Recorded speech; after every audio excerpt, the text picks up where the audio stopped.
Dando início à nossa primeira aula, nós falaremos sobre o movimento uniforme. Um corpo em movimento uniforme tem sua velocidade constante. O que significa velocidade constante? Significa que quando ele for fazer o seu trajeto, por exemplo, aqui nesse ônibus indo de 1 até 8, a velocidade dele não irá se alterar. Por exemplo, se ele for a 60 km por hora, a tendência é que ele mantenha os 60 km por hora em todo o seu trajeto.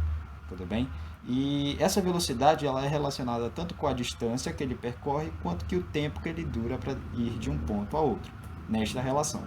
Então, nesta relação, nós temos a variação do espaço dividido pela variação do tempo, ou seja, o espaço final menos o espaço inicial é dividido pelo tempo final menos o tempo inicial.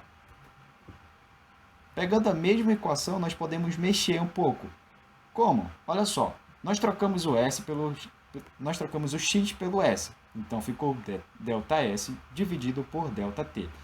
Explicitando isso, fica dessa forma, como nós já vimos. O espaço final menos o espaço inicial dividido pelo tempo final menos o tempo inicial. Se pegarmos esse t menos t0 e passarmos multiplicando v, ficamos com essa equação.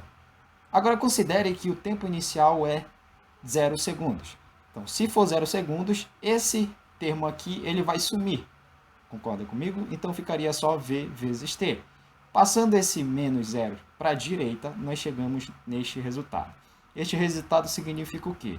Que o espaço final depende do espaço inicial mais a soma da velocidade vezes o tempo.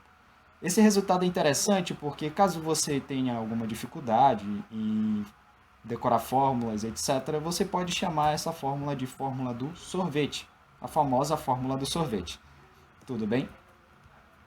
Bom, no movimento uniforme, nós temos dois tipos de movimento, o movimento retrógrado e o movimento progressivo.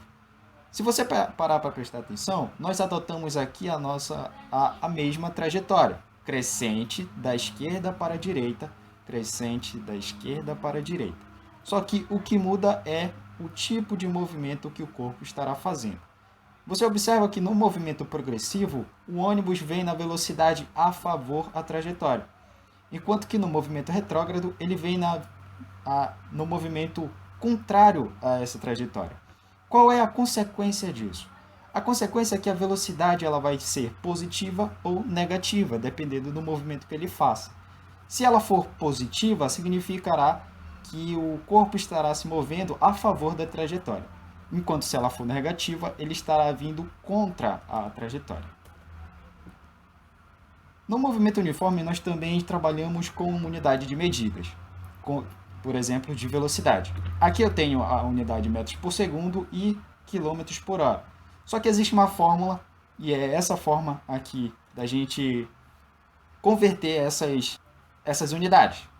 Tudo bem? Então nós temos que metros por segundo para irmos para quilômetros por hora, basta nós multiplicarmos por 3,6, e se nós quisermos fazer o contrário e ir de km por hora para metros por segundo, nós dividimos por 3,6.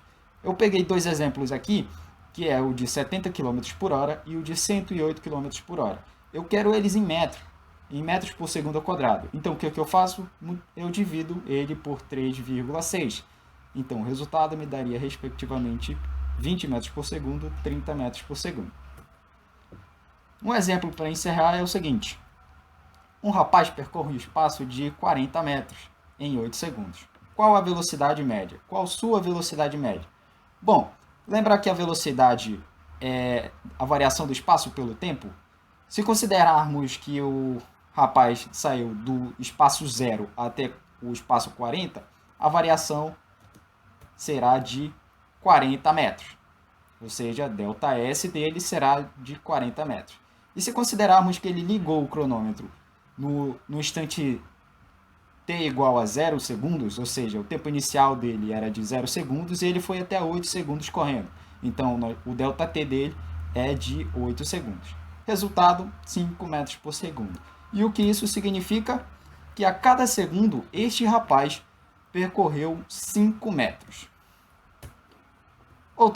Outro exemplo é o seguinte: considere que o Curuçambá UFPA descreve o MRU de acordo com a função horária S igual a 20 mais 5t. Determine o espaço inicial e sua velocidade média e a posição no instante t igual a 10 segundos. Aqui embaixo eu tenho um exemplo de como seria e aqui eu tenho a nossa resolução. Bom, se compararmos com a fórmula do sorvete, e essa equação aqui, a equação horária do ônibus, S igual a 20 mais 5t, nós chegamos nessa relação. Então, quem é que está no lugar do S0? É o 20. Então, o espaço inicial dele é 20 metros. Quem é que está no lugar do V, acompanhando o T? É o 5. Então, a velocidade dele é 5 metros por segundo no sistema internacional. Tudo bem? A letra B, ela pede a posição no instante t igual a 10 segundos. Bom, a posição no instante t igual a 10 segundos, para nós sabermos, é só substituir aqui na fórmula e multiplicar por 5 e somar depois com 20. Como é que fica? O espaço final vai ser igual a 20 mais 5 vezes o t, que agora é 10. Então, o resultado fica 20 mais 50, que é 80. 80 o quê? 80 metros. Então, gente, esse é a nossa primeira aula. Quaisquer dúvidas, vocês podem entrar em contato e até a próxima.